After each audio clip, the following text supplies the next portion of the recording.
Welcome to the Deep Dive, the show where we cut through the noise and get straight to the insights you need to be truly well-informed.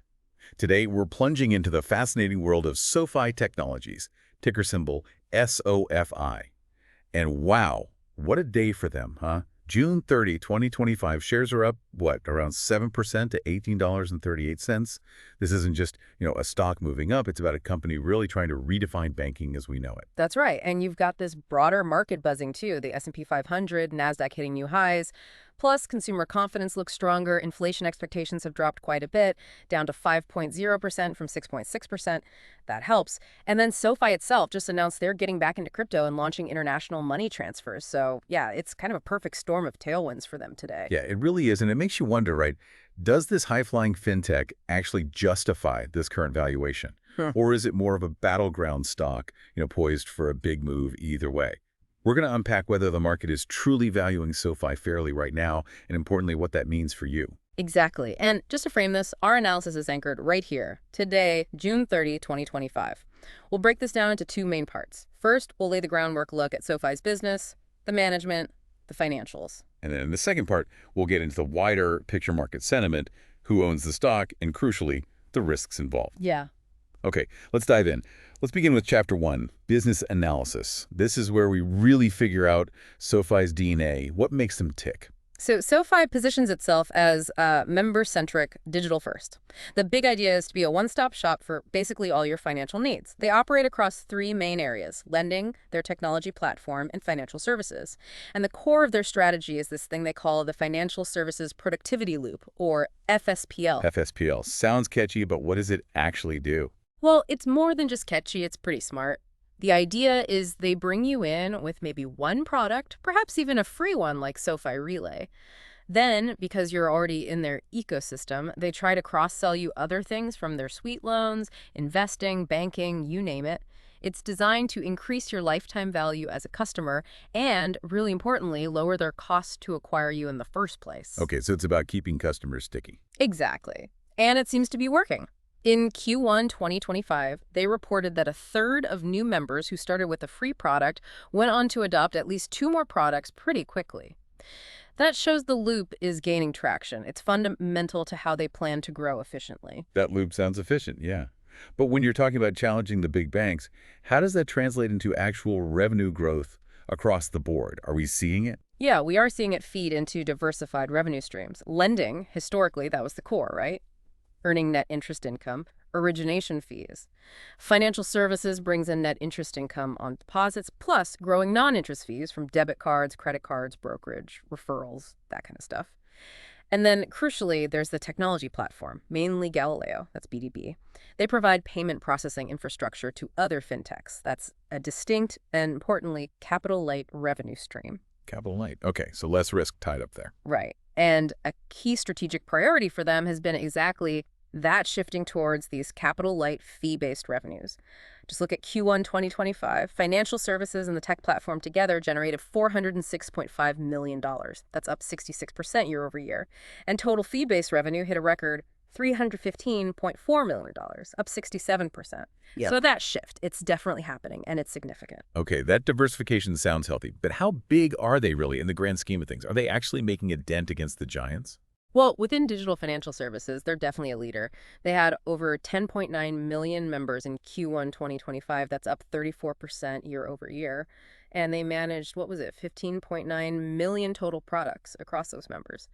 Their target audience is generally tech-savvy, well-educated, higher earners. But their ambition is huge: become a top 10 U.S. financial institution. If you compare them to the legacy giants, that means they still see like tenfold growth ahead for their banking business, even with their rapid expansion so far. Tenfold growth potential. Yeah. Okay, so who are they actually up against day to day, and what's their unique edge in such a crowded field? Oh, the competition is intense. You've got the traditional banks, obviously JP Morgan Chase, B of A, big fintechs like PayPal, specialized digital lenders, neobanks. It's coming from all sides. But SoFi has worked hard to build a strong brand. That SoFi Stadium naming rights deal wasn't cheap, but it definitely boosted awareness. They claim over 7% unaided brand awareness now. Which is pretty good in finance. It is. And their cost advantage comes from being digital native, right? No expensive branches. And crucially, that national bank charter they got, that lets them fund loans with low-cost member deposits. They estimated that saved them something like $515 million in annualized interest expense just in Q1 2025. That's a massive lever. Okay, so the bank charter is a huge cost saver. But you mentioned competition from other fintechs, too. What really sets SoFi apart? What's their unique asset here? Exactly. I think their most distinct competitive advantages are that combination of the national bank charter and the proprietary Galileo technology platform. See, many fintech rivals don't have a charter. They rely on partnerships with banks, which are often less favorable, eats into their margins. Galileo, meanwhile, is this B2B infrastructure play. It provides scalable, capital-light revenue, and it positions SoFi right in the middle of this growing embedded finance trend. But the true uniqueness is the synergy, having the low-cost funding and regulatory standing of a bank, but also the tech agility and the B2B platform of a leading fintech. It's a tricky balance to maintain, for sure, but if they can keep it up, that could be a significant moat, very hard for others to copy. Okay, that combination sounds powerful. Let's shift gears then. Let's turn our attention to Chapter 2, Management Evaluation. Who's actually running this show, and how have they steered the ship? Right, so the CEO is Anthony Noto. He came on board in 2018. His background's pretty notable. He was CFO and COO at Twitter, and before that, a managing director at Goldman Sachs. So he knows finance and tech. And what really stands out about Noto's tenure, I think, is these bold, transformative, strategic moves he's made. He's overseen some key M&A, like buying Galileo and Technisys, specifically aimed at building out their own vertically integrated tech stack. Controlling their own tech, basically. Exactly. And probably his biggest achievement was getting that national bank charter in 2022. As we just discussed, that's now absolutely core to their competitive advantage. You said bold, transformative actions. But sometimes bold can cross into aggressive, right? SoFi has faced some regulatory heat, some lawsuits, particularly around their marketing. How have they handled those bumps? Does it point to maybe a cultural issue? Yeah, they've definitely faced scrutiny. There was that CFPB fine in 2022 for misleading marketing, and in 2023, this advocacy group, the SBPC, went after them pretty hard for deceptive marketing and filed a lawsuit about the student loan payment pause stuff. So, yeah, those incidents do suggest maybe an aggressive culture in some areas, pushing the boundaries. But on the other hand, the company seems to have navigated these issues while still executing on their long-term growth plan. They didn't seem to get derailed, and they showed resilience, too, adapting during tough times like the pandemic, which really tested their lending business. Okay, so they've weathered some storms. What about transparency? For investors, how open is SoFi's management, and what signals are they sending?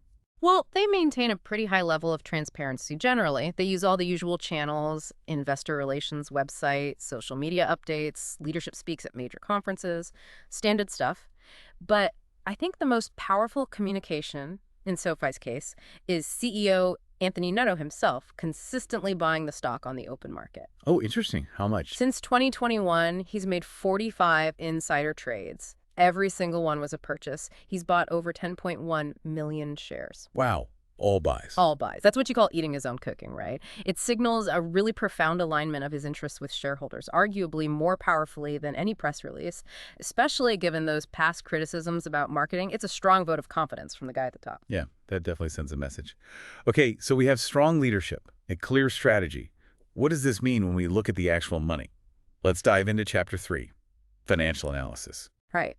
So for a long time, SoFi was all about hypergrowth. Profitability wasn't the main focus. But the single most crucial financial development for them, I'd say, is their successful pivot now to profitable growth. For years, they were chasing that growth, often posting losses. Now, achieving sustained GAAP profitability, that fundamentally validates their whole model. That's a huge shift. It really is. It proves the long-term viability, and it likely attracts a different kind of investor, one who demands actual earnings, not just growth promises. Okay, let's get into the key numbers then. Yeah. What's their overall size, the revenue story look like? So as of today, June 30th, 2025, market cap is around $19 billion, puts them firmly in large cap territory. Revenue growth has been frankly explosive, 62% in 2022, 65% in 2023, still very strong at 29% in 2024. And for the trailing 12 months ending March 31st this year, revenue was up about 21% year over year. So you still see the sustained high double-digit growth. That's what's fueling that premium valuation we talked about. And are they actually making money now? You mentioned the shift to profitability. Are the margins holding? Absolutely. After years in the red, their Q1 2025 numbers showed a positive operating margin of 5.62% and a net profit margin of 9.21%. That move from red ink to black ink is a landmark achievement for them. And like I mentioned, they've now reported 6 consecutive quarters of GAAP profitability. That shows consistency building.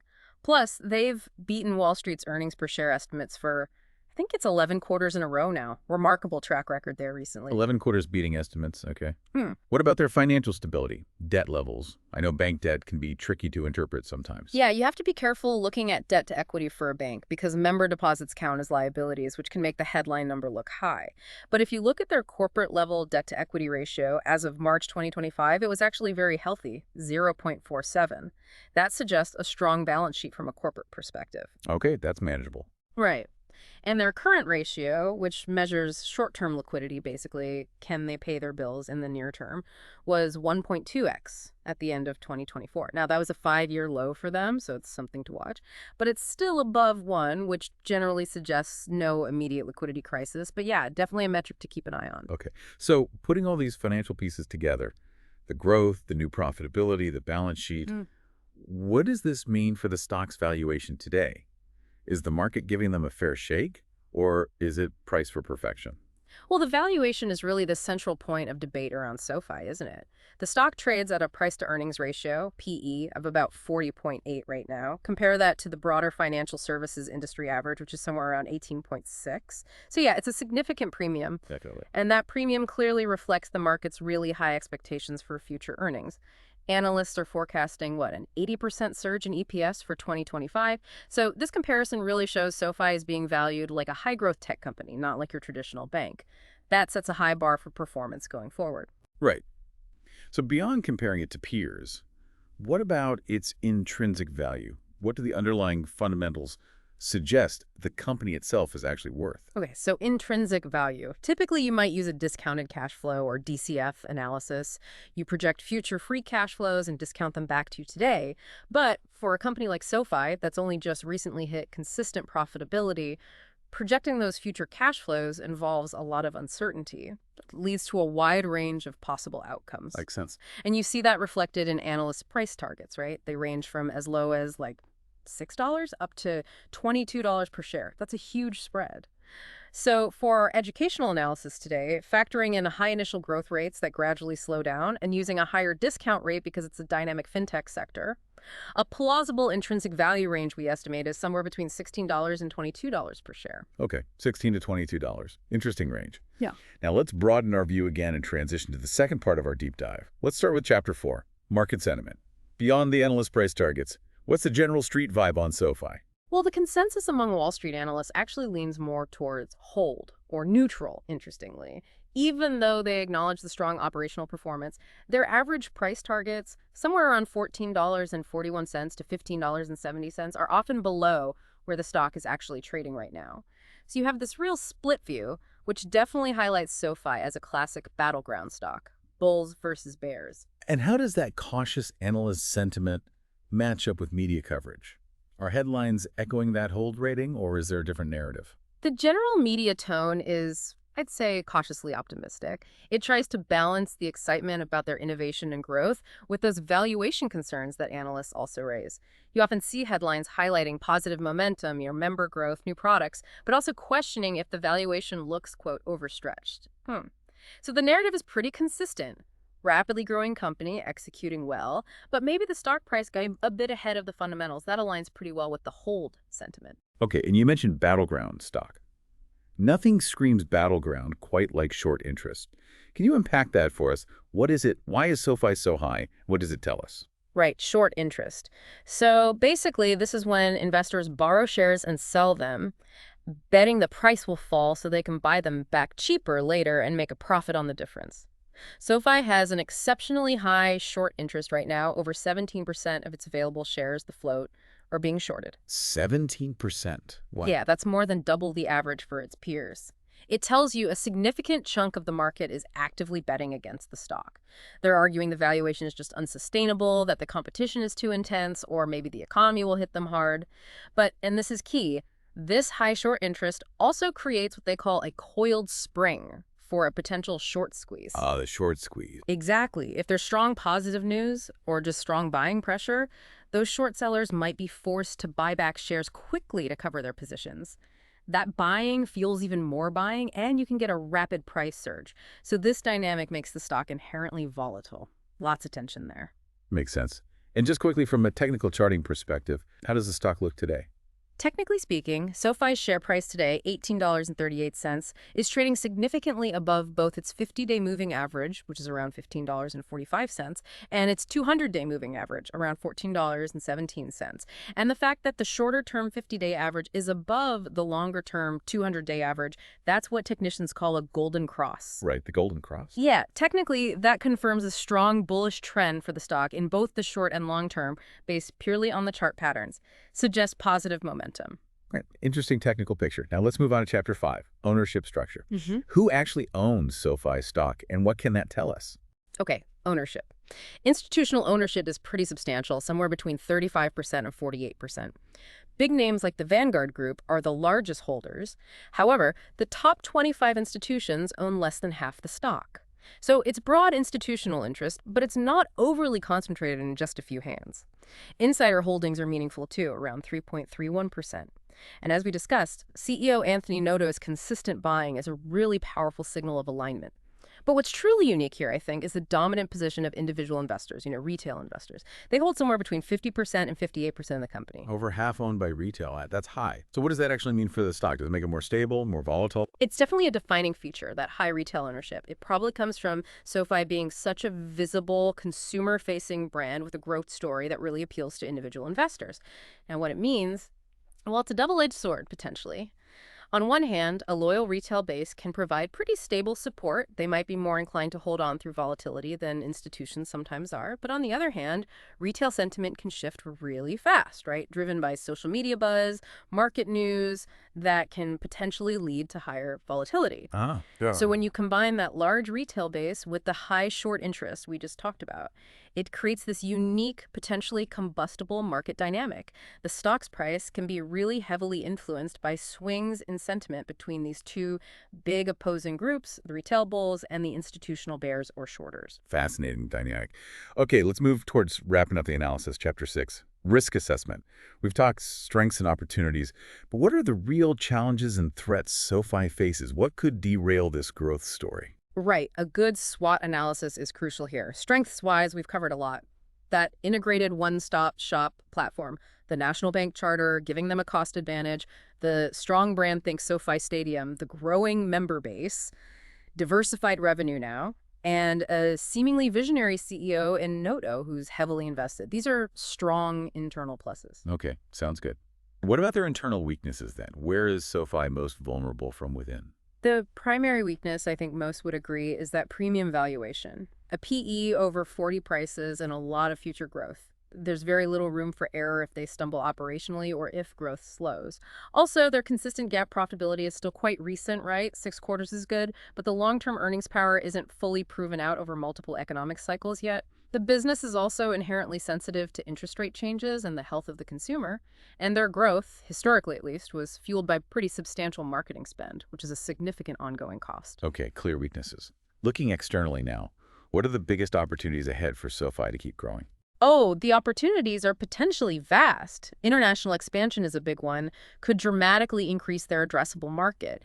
There's still a massive opportunity just to cross-sell more products to their existing 10.9 million members, really leveraging that FSPL loop we talked about earlier. Right, get more value from current customers. Exactly. The Galileo platform positions them perfectly to capitalize on the huge growth expected in embedded finance, basically, being the tech backbone for other companies offering financial services.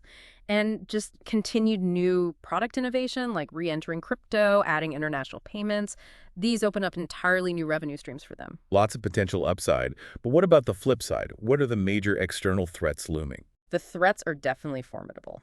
Competition, as we said, is intense. It's coming from legacy banks, big fintechs, specialized lenders. Everyone's fighting for the same customers and deposits. The regulatory environment is always a factor, too. It's stringent, means significant compliance costs. And the rules around consumer protection, data privacy, they're constantly evolving. That's a risk. And of course, as a digital financial institution, cybersecurity is a huge, ever-present risk. A major breach could cause severe reputational and financial damage. Okay, those are significant. And this raises an important question. How do broader economic factors, maybe even geopolitical ones, play into SoFi's risk profile? Things like inflation, interest rates, maybe even trade policy. Yeah, SoFi's business is absolutely intricately tied to the macroeconomy. Falling interest rates, which some people are predicting for later in 2025, that could be a real positive catalyst, right? Stimulate loan demand, maybe lower their funding costs a bit. However, persistently high inflation, if that continues, erodes consumer disposable income. That can reduce demand for their products, sure, but more critically, it can lead to a deterioration in credit quality if borrowers start struggling to make payments. That's the big risk for any lender. Exactly. And what's particularly interesting right now are those U.S. tariffs enacted in 2025.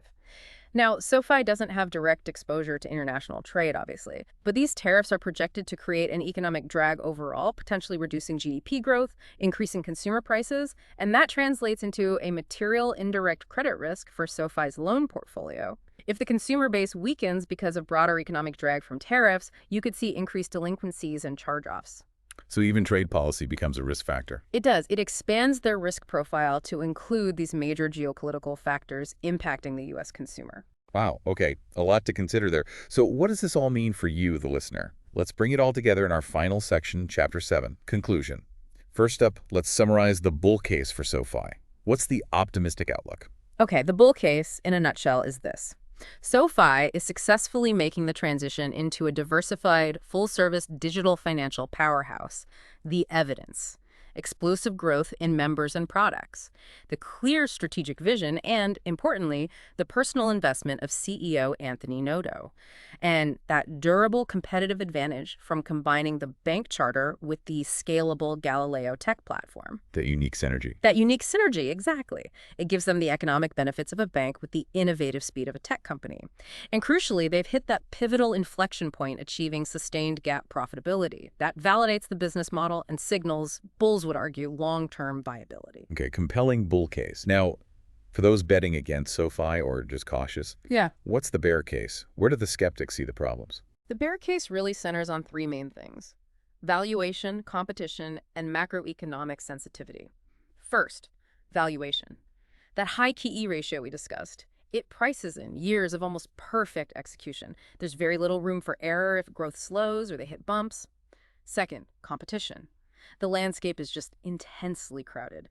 Pressure from legacy banks, big tech, other fintechs, it's relentless. And third, macroeconomic sensitivity. So KPI's business is highly vulnerable to headwinds like a potential recession, a downturn in consumer credit health, persistent inflation, and, as we just touched on, that potential economic drag from the 2025 tariffs. And the fact that the short interest is so exceptionally high, bears would say that underscores just how substantial these risks are perceived to be by a large part of the market. Right, the market is signaling significant concern there. Okay, so based on everything we've unpacked, the strengths, weaknesses, opportunities, threats, financials, sentiment, what's our final estimation of SoFi's intrinsic value? So based on our educational discounted cash flow modeling, keeping in mind it's highly sensitive to those long-term growth and risk assumptions, the estimated intrinsic value range we landed on for SoFi Technologies is between $16 and $22 per share. $16 to $22 per share. So where does that leave us with the current stock price today, around $18.38? Does it look cheap, expensive, or about right? Well, at $18.38, SoFi's share price today, June 30th, 2025, sits pretty much near the midpoint of that estimated intrinsic value range. So what that suggests is that the market currently seems to be fairly valuing the company more or less. The price appears to be appropriately balancing SoFi's strong momentum and that significant long-term growth potential against the very real risks of intense competition and those macroeconomic headwinds. So, it doesn't exactly scream deep value bargain right now, but nor does it seem excessively overvalued given their recent execution and that clear growth path. It feels balanced. Balanced. Okay, a very nuanced picture. And that wraps up our deep dive into SoFi Technologies. We really hope this is giving you a clearer, more nuanced understanding of this fascinating fintech that's clearly in transition. Absolutely. And remember, knowledge is most valuable when you understand it, and can apply it. This deep dive was generated by an AI system purely for educational purposes. It should definitely not be considered financial advice. Please always conduct your own thorough research or consult with a qualified financial advisor before making any investment decisions. That's right. And hey, if you enjoyed this deep dive, please do consider liking this video and subscribing to the Stock Analytics AI YouTube channel. Our members get priority deep dives on tickers just $4.99 a month. And over the next few months, we're planning to cover all of the S&P 500 stocks, and members will get exclusive priority access to those. If you just want a one-off deep dive on a specific company, you can drop us a super thanks. We appreciate the support. And for your final thought today, maybe consider this. SoFi's unique strength, as we discussed, lies in that dual identity being both a regulated bank and a cutting-edge tech platform. How might future shifts, maybe in regulation or perhaps advancements in AI, impact their ability to keep balancing those two seemingly opposing forces? And what kind of new innovations might actually emerge from that inherent tension? Something to think about. Great final thought. Until next time, keep digging, keep learning, and keep getting your money right.